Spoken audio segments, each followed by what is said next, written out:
শাকিব খান ভাইয়ের সিনেমা মানে তো হচ্ছে যে বাংলাদেশের সবচেয়ে বড় সিনেমা অলওয়েজ।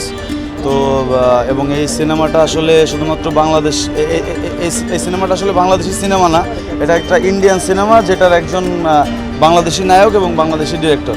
তো এরকম একটা সিনেমার গান মানে বাংলা ভাষায় গাইতে পেরে আসলে আমি খুবই প্রাউড ফিল করছি এবং মানে এটা আমার লাইফের অন্যতম একটা মানে বড় অর্জন। প্রত্যাশা কেমন কি জানি না, অডিয়েন্সরা সেটা পরবর্তীতে বোঝাবে। তবে মানে আমি আমার মানে হ্যাপি, আমি স্যাটিসফ্যাকশন অনেক। এক্সপেকটেশন কেমন জানি না, বাট স্যাটিসফ্যাকশন ভরপুর। ভাই শাকিবের সাথে এই সিনেমার গান নিয়ে কোনো কথা হয়েছে কিনা আপনার সাথে, বলেছিটা কি? না, শাকিব ভাইকে আমি কখনো সামনাসামনি দেখি নাই, আর কখনো কথাও হয়নি। অনন্য মোহন ভাইয়ের সাথেই কথা হয়েছে, বাট শাকিব ভাইকে দেখতে পারলে অবশ্যই ভালো হতো। বাট শাকিব খান না থাকলে বাংলাদেশের নায়কই থাকতো না আমার কাছে মনে হয়। অনন্য মোহন ভাইয়ের সাথে তো আমার অনেকদিন আগের থেকে পরিচয় বা ব্যক্তিগতভাবে পরিচয়।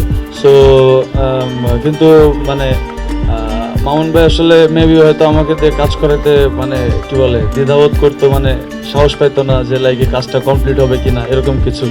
তো হঠাৎ একদিন মামুন ভাই আমাকে টেক্সট দিলেন যে কি মাথা টাথা ঠান্ডা হয়েছে এখন, তাহলে চলো একটু কাজ করি।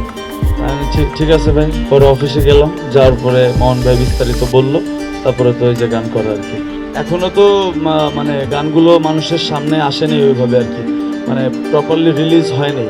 তবে এই যে আমি গান গাইছি, এটা আমি আমার বাবা মাকে যখন বলছি তারা অনেক খুশি হয়েছে। আমার যারা আত্মীয় স্বজন তাদেরকে যখন বলছি তারা খুশি হয়েছে, বন্ধু বান্ধব খুশি হয়েছে, ছোট ভাই ব্রাদার খুশি হয়েছে। সো কথা হইতেছে যে যারা আমাকে ভালোবাসে তারা কিন্তু সবাই খুশি হয়েছে। তো সেই ক্ষেত্রে আমি মনে করি যে আমার সমস্ত অডিয়েন্সরা এই মুহূর্তে বা যারা আমার শ্রোতা আগে পরে ছিলেন, আছেন বা থাকবেন, সবারই খুশি হওয়ার কথা। ছড়িয়ে দিয়েছ হৃদয়ে হানা, আছে সুন্দরী হাজারো, তবু নেই তোমার তুলনা। প্রথম দেখাতে দিল চায় জড়াতে, ভালোবাসায় ডুবে মাতাল ঘরে লুট করেছে মন ছট করে, দু চোখের ক্যামেরা জুম করে লুট করেছো মন ছট করে, দু চোখের ক্যামেরা জুম করে। চাঁদ যখনই দেখে তোমায় লুকিয়ে যায় সে লজ্জায় মরে লুট